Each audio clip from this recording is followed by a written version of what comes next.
Excuse me, आप mister Kishan Sharma नाम के लॉयर को जानते हैं क्या? नहीं सर, यहाँ पे इतने सारे वकील आते हैं, हम कुछ नहीं जानते। Okay, thank you.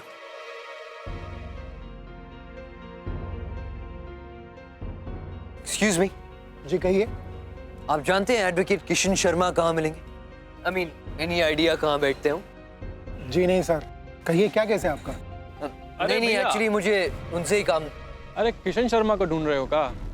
जी, आप जानते हैं वो कहाँ बैठते हैं? अब नहीं बैठता भाई, पहले यहीं साथ की टेबल पे ही बैठा करता था। का आपका भी पैसा लेके भागे हैं का? पैसा लेके भागा है मतलब मैं कुछ समझा नहीं। अरे बहुत लोगों के पैसे लेके रफू चक्कर हुआ है वो।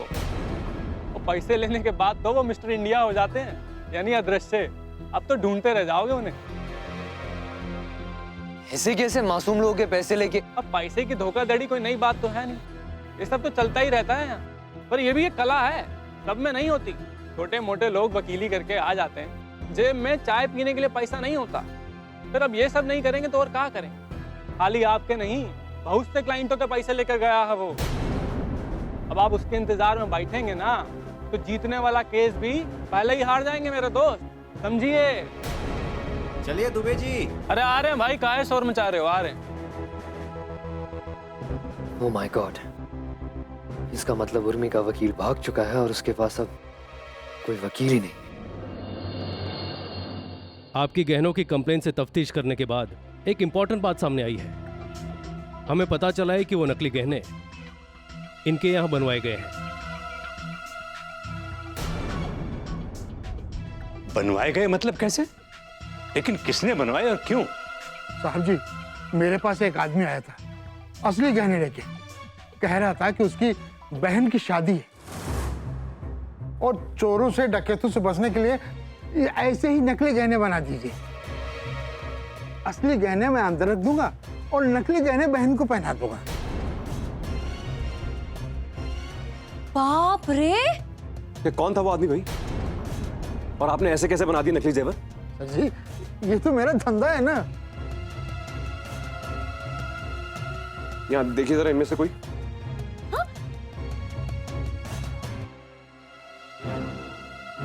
मुक्ति का इसे देखिए जरा, ये तो नहीं था। नहीं साहब, इनमें से तो कोई भी नहीं था। सर, जब ये पता चल गया है तो हम उस आदमी के बारे में भी पता लगा लेंगे। वैसे आज हम इनसे उस आदमी का स्केच बनवाने की कोशिश करते हैं। आप पता लगाइए, फटाफट करिए, जो भी करना है फटाफट पता लगाइए आप। Okay, sure.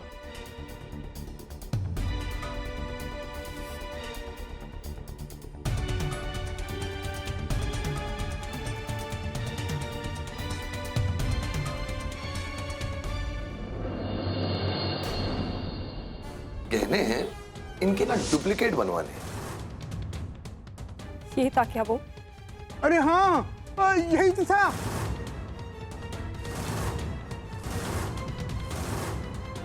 हाँ?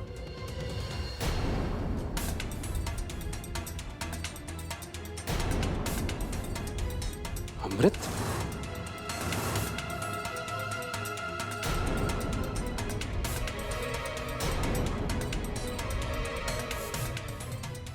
अमृत कौन है ये?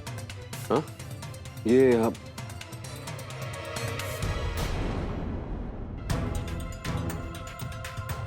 ये जमाई था हमारा। डोंट वरी सर, हम इसे ढूंढ लेंगे। आप इसकी सारी डिटेल्स थाने भिजवा दीजिए बस। Excuse me.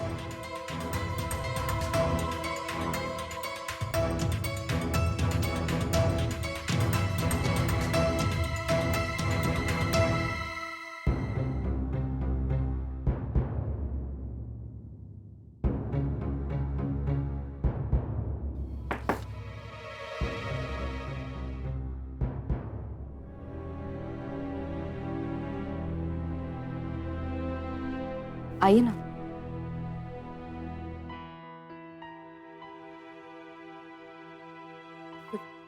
काम आप।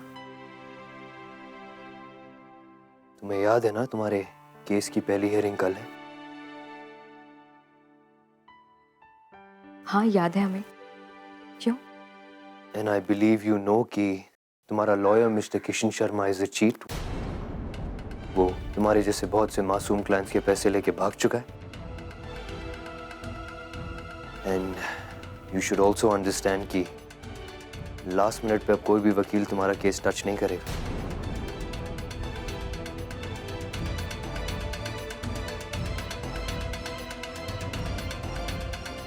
हम जानते हैं ईशान।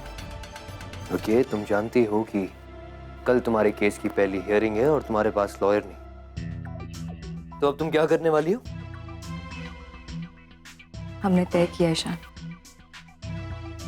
हम अपना केस खुद लड़ेंगे।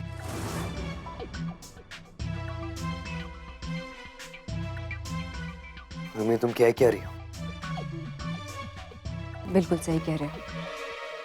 अपने बच्चे के लिए अब हम खुद लड़ेंगे। उर्मी, तुम्हारा दिमाग खराब हो गया क्या? कानून के दावपेच को मजाक समझती हो? अदालत में खड़े होकर केस लड़ना कोई आसान काम नहीं है Urmi, it's a professionals job. जानते हैं हमेशा, बहुत अच्छी तरीके से समझते हैं, पर हमने खुद पता किया है हम ऐसा कर सकते हैं। उर्मी, तुम मेरी बात समझ क्यों नहीं रही हो? ये बच्चों का खेल नहीं है। ट्रस्ट मी, सम्राट और उसका लॉयर 2 मिनट के लिए भी तुम्हें अपने आगे खड़े नहीं होने देंगे। हम जानते हैं ईशान, ये मुश्किल होगा, बहुत मुश्किल होगा हमारे लिए, लेकिन अपने बच्चे की खातिर एक माँ के लिए कुछ भी करना मुश्किल नहीं होता, और हम इस मुश्किल को संभव करके दिखाएंगे। उर्मी, अनफॉर्चुनेटली अदालत में तुम्हें इमोशंस नहीं, असर्शंस प्रेजेंट करने पड़ेंगे और उन्हें प्रूव करना पड़ेगा। अदालत में दलीलें पेश करना और उन्हें सबूतों द्वारा साबित करना नौसिखियों का काम नहीं है। आप हमें डरा क्यों रहे ईशान? हम तैयारी कर रहे हैं, कर लेंगे हम सब कुछ।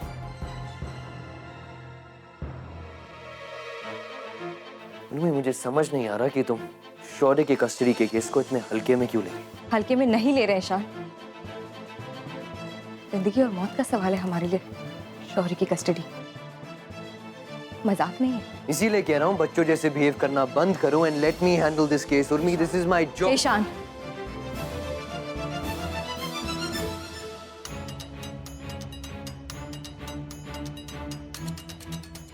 हमारा और आपका साथ कभी भी नहीं था, फिर भी लोगों ने इतनी सारी बातें बनाई।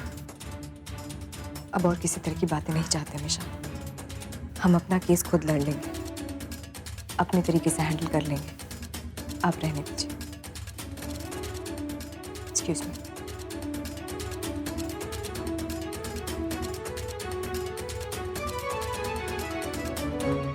मैं तुमसे पूछ रहा हूँ अदिति, कैसे लगा तुम्हें? कैसे पता कि अमृत का काम हुआ है? बताओ। उसने कुछ कहा तुमसे? क्या तुम्हें शक कैसे हुआ? बताओ मुझे। क्योंकि वो जेवर अमृत को मैंने दिए थे, मैंने दिए थे।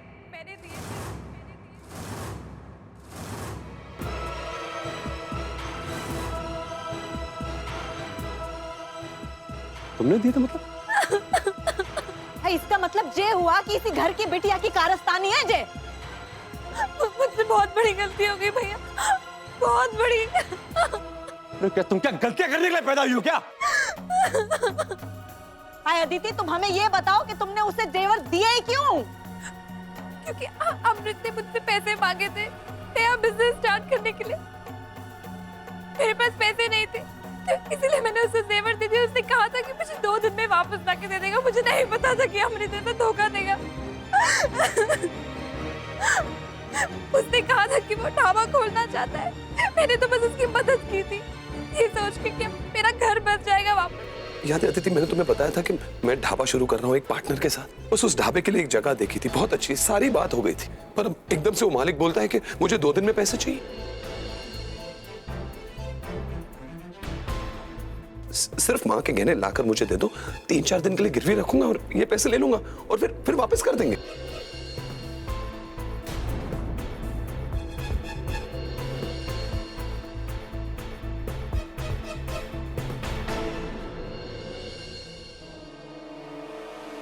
जितना जल्दी हो सके ना, मुझे गहने वापस लाके दे देना। हाँ अदिति, मैं समझ रहा हूँ, पर तुम बिल्कुल फिक्र मत करो। जैसे मेरा पार्टनर वापस आ जाएगा, मैं गहने छुड़वा दूंगा और तुम्हें दे दूंगा। मुझे नहीं पता था कि वो इतना इतना बड़ा धोखा दे के चला जाएगा। क्या करूं इसका यार? पागल है क्या ये? 3-4 दिन के लिए गिरवी रखूंगा और ये पैसे ले लूंगा और फिर वापस कर देंगे। क्या करूं इसका यार? पागल है क्या ये? क्या करूं इसका यार? पागल है क्या ये? जब मैंने उस हरामजादे को घर से बाहर निकाला था, बोला था मैंने कोई मेल जोल नहीं रखना उससे। क्यों रखा मेल जोल तुमने? पागलों की फौज इकट्ठी करके रखी मैंने। बाई गॉड, मैं उसके बच्चे की माँ बनने वाली हूँ।